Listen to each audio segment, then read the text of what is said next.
They were having dinner at Olivio's when Miguel asked Tessie to be his girlfriend.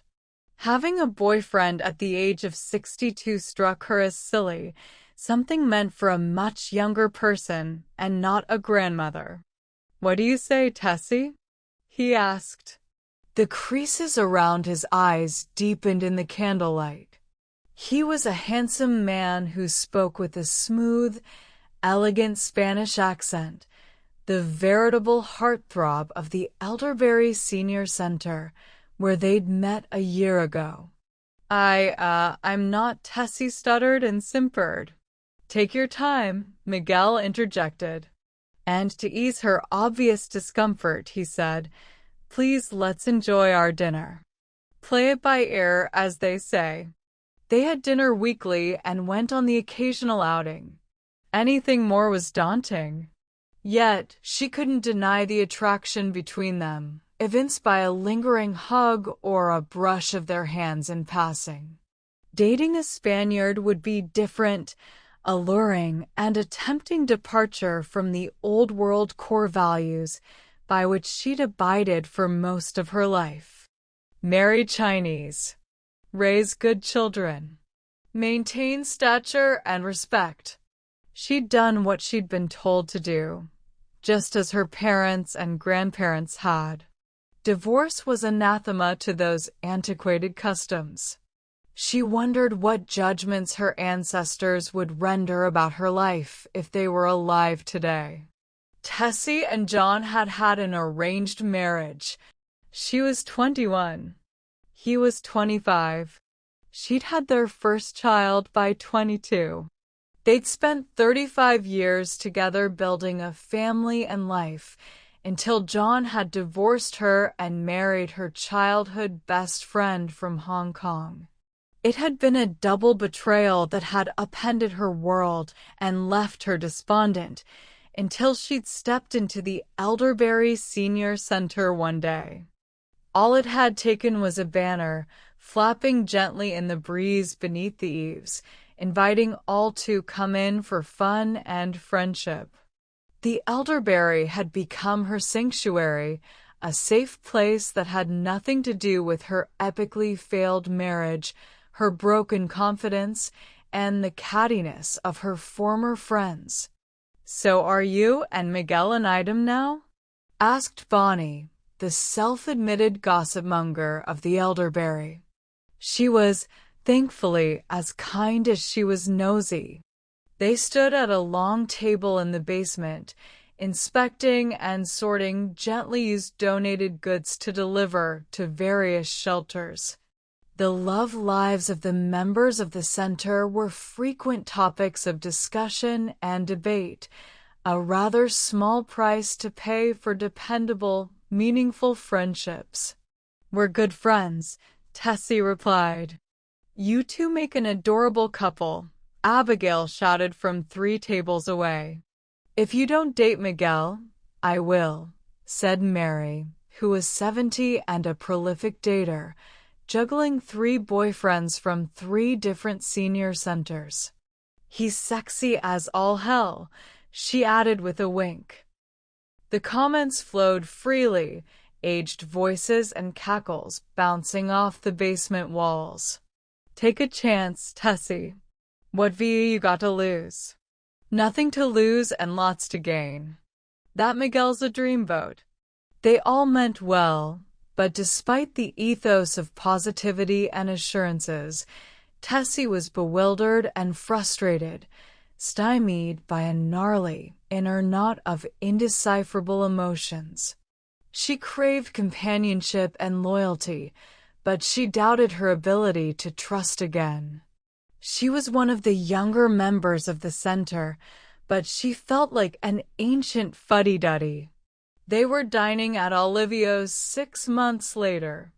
Miguel was especially natty in a black turtleneck and brown tweed jacket. Tessie sliced her chicken, bathing in a sauce of butter and capers, and said, "I've been thinking about what you said about dating." "Oh!" Miguel frowned. He placed his fork and knife on opposite sides of his plate and said, I'm sorry, Tessie, but after all this time, I just assumed you weren't interested in anything more than friendship. My mistake. I apologize. And, well, I've just met someone else. Just last week, in fact. I should have told you sooner. He placed a hand on his chest, a gesture of remorse. He gazed at her, his handsome face filled with sorrow. Tessie blushed. Her face grew warm, just as it had when she was ashamed or embarrassed as a girl. She drank some water and wished she were at home, tucked in bed, watching this dreadful scene in a movie rather than living it. Of course, Miguel was free to meet someone else, particularly when she'd taken so long to make up her mind. Her naivete in matters of dating only deepened her embarrassment. Let's remain friends, Miguel said.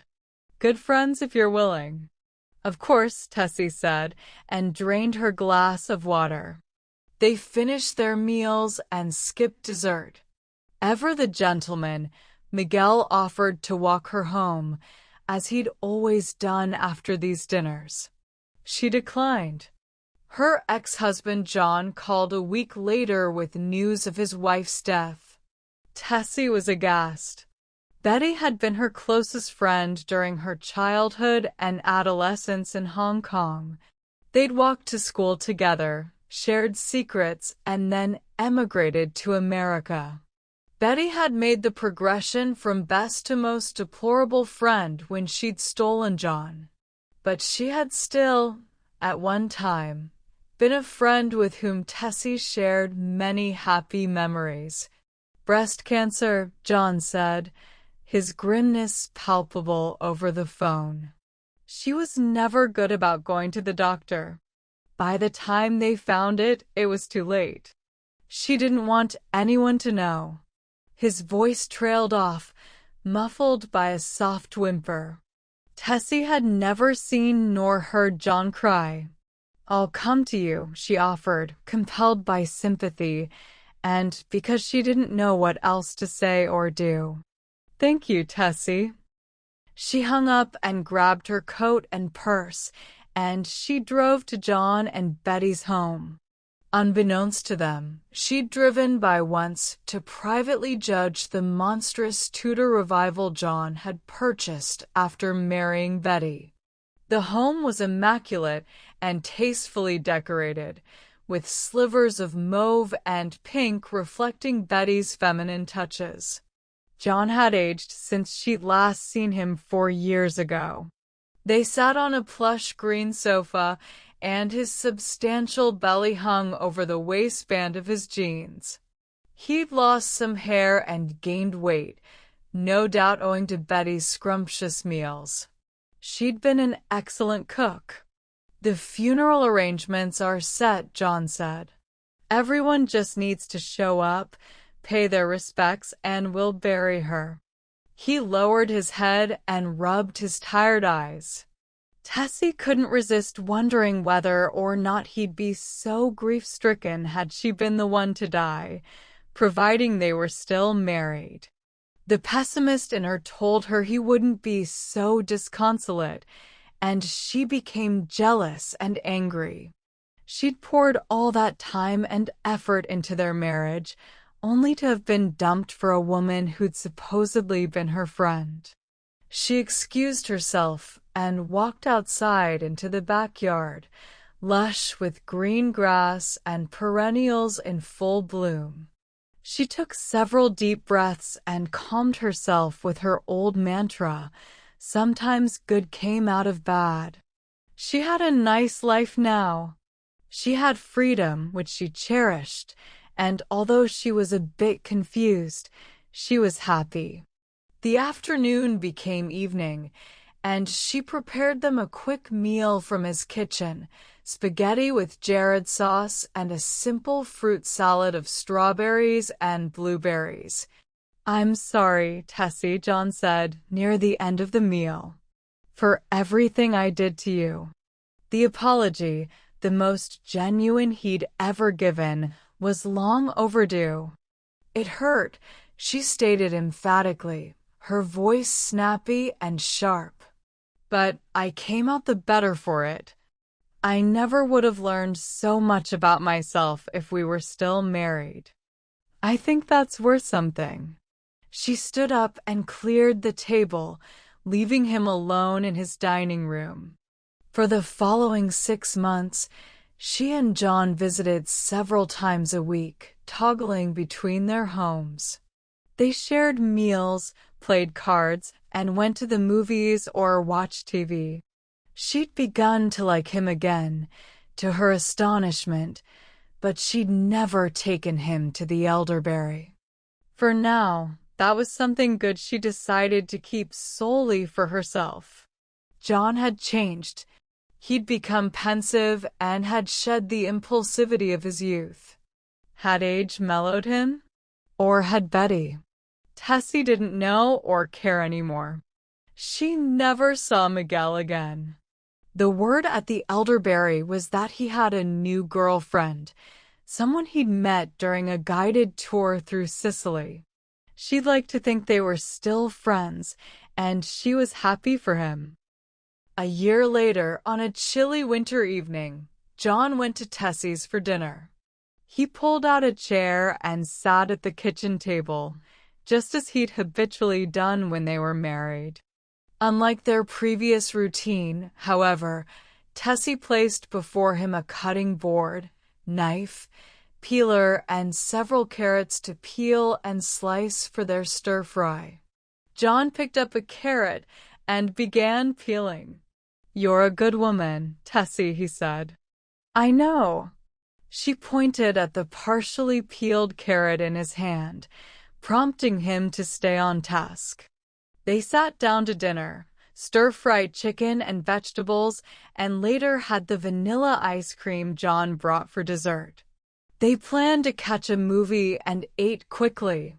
Tessie cleared the table, and John loaded the dishwasher. As they slipped on their coats, John asked, "Do you ever think we could try again, Tessie?" "Try what?" she asked, smirking.